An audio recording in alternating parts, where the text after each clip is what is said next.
From the roots of Bharat to the eternal wisdom of Sanatan. This is Sanatan Chronicles.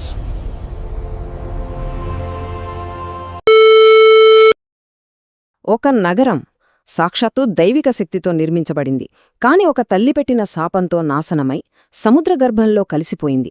ఇంతకీ ఇది కేవలం ఒక పురాణ కథ మాత్రమేనా, లేక మన చరిత్రలో మరుగున పడిపోయిన నిజమా? రండి, ఈరోజు మనం సముద్రంలో కలిసిపోయిన ఆ ద్వారకా నగరి యొక్క రహస్యాన్నే ఛేదిద్దాం. ఈ మొత్తం కథకి నాంది పలికింది ఒకే ఒక్క శాపం. తన 9 కొడుకులను కోల్పోయిన ఒక తల్లి గుండె కోత నుంచి పుట్టిన శాపం. గాంధారి సాక్షాత్తు శ్రీకృష్ణుడినే శపించింది. మరి ఆ శాపం అంతటి అద్భుత నగరం యొక్క విధిని ఎలా మార్చేసిందో చూద్దాం. కురుక్షేత్ర యుద్ధం ముగిసింది. 18 రోజుల మహాసంగ్రామం తర్వాత అంతా నిశ్శబ్దం. కాని అక్కడ గెలుపు సంబరాలు లేవు.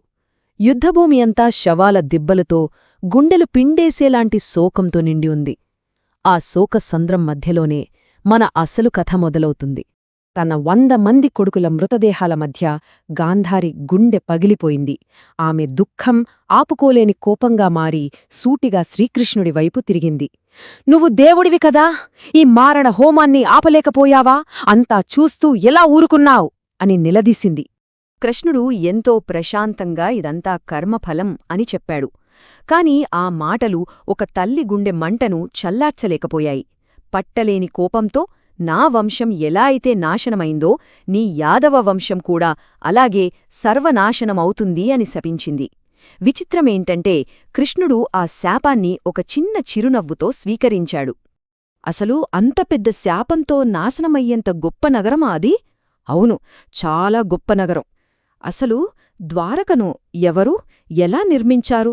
ఆ అద్భుతాన్ని ఒక్కసారి చూద్దాం రండి. కథ ఏంటంటే, శత్రువుల దాడుల నుండి తన ప్రజలను కాపాడటానికి కృష్ణుడికి ఒక సురక్షితమైన ప్రదేశం కావాలి. అందుకే సముద్రుడిని ప్రార్థించాడు.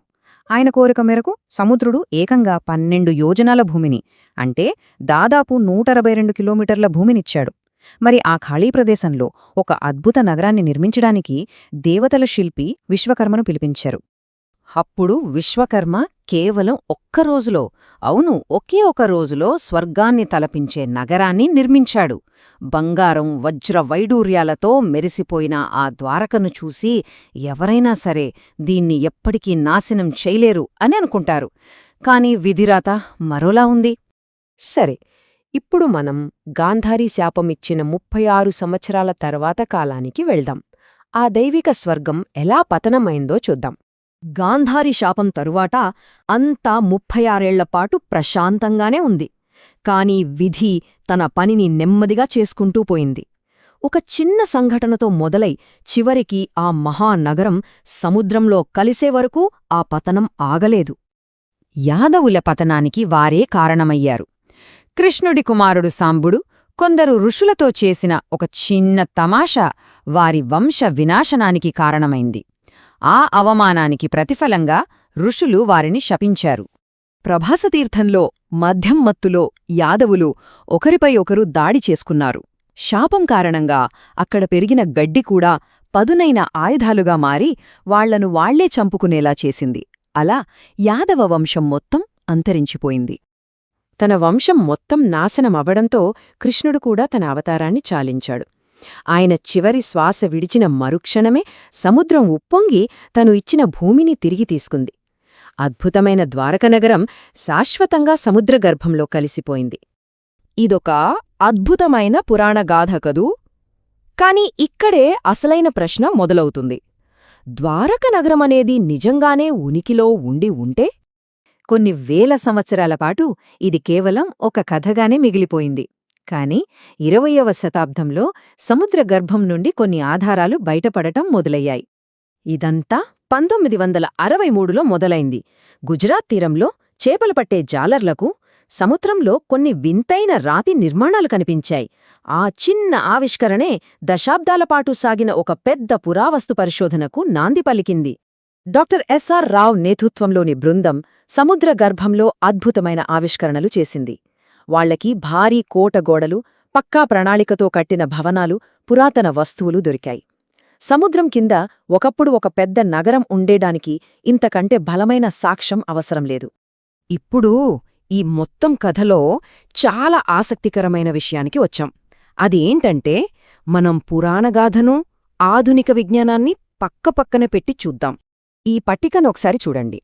మహాభారతంలో చెప్పిన ప్రదేశం, పురావస్తు శాస్త్రవేత్తలు కనుగొన్న ప్రదేశం ఒక్కటే. పురాణంలో వర్ణించినట్లే బలమైన కోటగోడలు దొరికాయి.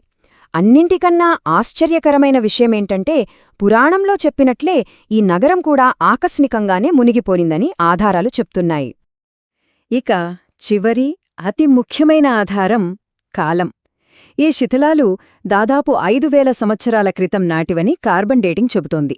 ఆశ్చర్యంగా మహాభారతం ప్రకారం ద్వాపరయుగం ముగిసి కృష్ణుడు తన అవతారాన్ని చాలించింది కూడా సుమారు అదే సమయంలో. స్థానం, నిర్మాణం, కాలం అన్ని ఆధారాలు ఒకే నిజాన్ని సూచిస్తున్నాయి. దీనిబట్టి మనకేం అర్థమవుతోంది? ద్వారక కేవలం ఒక పురాణగాథ కాదు, అది వేలేళ్ల క్రితం సముద్రంలో మునిగిపోయిన మన చరిత్ర. ద్వారక సముద్రంలో కలిసిపోయింది, కాని కథ ఎక్కడితో ముగియలేదు. కృష్ణుడు దేహాన్ని దహనం చేసినప్పుడు ఆయన గుండె మాత్రం కాలిపోలేదని పురాణాలు చెప్తున్నాయి. మరి ఆ గుండె ఏమైంది? అది ఇప్పటికీ ఎక్కడో ఒక చోట ఉందా? ఇది మరో పెద్ద రహస్యం.